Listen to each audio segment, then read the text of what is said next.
8 जून रोजी आपले वसुंधरा फाउंडेशनचे सर्व डॉक्टर विश्वजित सर यांचा जन्मदिवस आहे.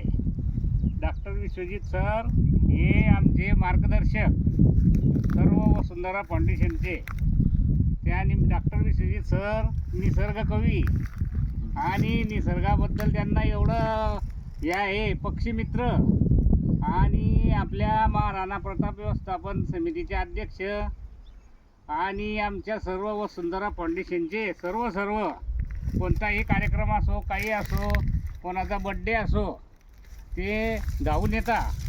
त्या निमित्तानं त्यांनी ते आपले सीड बॉल हे सुद्धा आपल्या वसुंधरा फाउंडेशनमध्ये बी आणि शेण मातीचे बनवून असे 100 सीड बॉल आम्ही काटेरी झुडपामध्ये टाकले. सीड बॉल म्हणजे पावसानं पाणी पडला आणि काटेरी झुडपामध्ये ते सीड बॉल पाण्याने ओले झाले की लगेच तिच्यातून बी उगवण शक्ती होते आणि त्या काटेरी झुडपामध्ये झाड तयार होतं. खेड्या मेंढ्या त्या याच्या लोक जात नाही. ते सुद्धा कल्पना विश्वजित सरांनी केली आणि आम्ही सर्व आपल्या वसुंधरा एरिया फाउंडेशनच्या एरियामध्ये देवराईमध्ये आम्ही ते टाकले.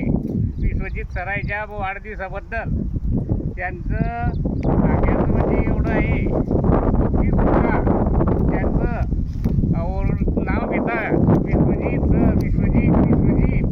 कारण ते इथे आले म्हणजे पक्षाला सुद्धा तांदूळ दाणे टाकतात आणि रोज सकाळी आपल्या देवराईमध्ये येऊन झाडांना याच्या एक निसर्गाचा असा व्हिडिओ केला त्यांनी.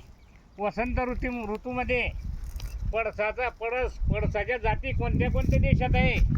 आता मी सुद्धा वन विभागात असल्यामुळे मला माहिती, पण त्यांनी पुऱ्या देशामध्ये हे असून महाराणा प्रतापच्या चरित्रावर सगळं व्याख्यान 2-2 तास देतात.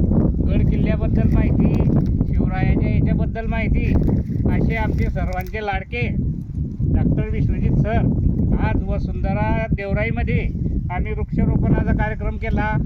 सीड बॉलसुद्धा टाकले. त्यांचा आज वाढदिवस आहे. त्यांच्या वाढदिवसाबद्दल मी माझ्या संपूर्ण वसुंधरा फाउंडेशनच्या सदस्यांतर्फे आणि आमच्या परिवारातर्फे आई भवानी त्यांना दीर्घ आयुष्य देव आणि सुख समृद्धी राहो आणि त्यांची पुढची वाटचाल अशीच निसर्गाबद्दल चालू राहो आणि असं प्रेम हे आमच्या सर्व सदस्यावर. हेच काय माझा 5 तारखेला बड्डे झाला तर त्यांनी मला फोन करून किती बोलून वृक्षारोपण केलं, पेढे आणले. सगळ्याचं मार्गदर्शन करणारे तळागाळातले त्यांना आमच्या सर्व वसुंधरा फाउंडेशनच्या सर्व सदस्याबद्दल आमच्या परिवार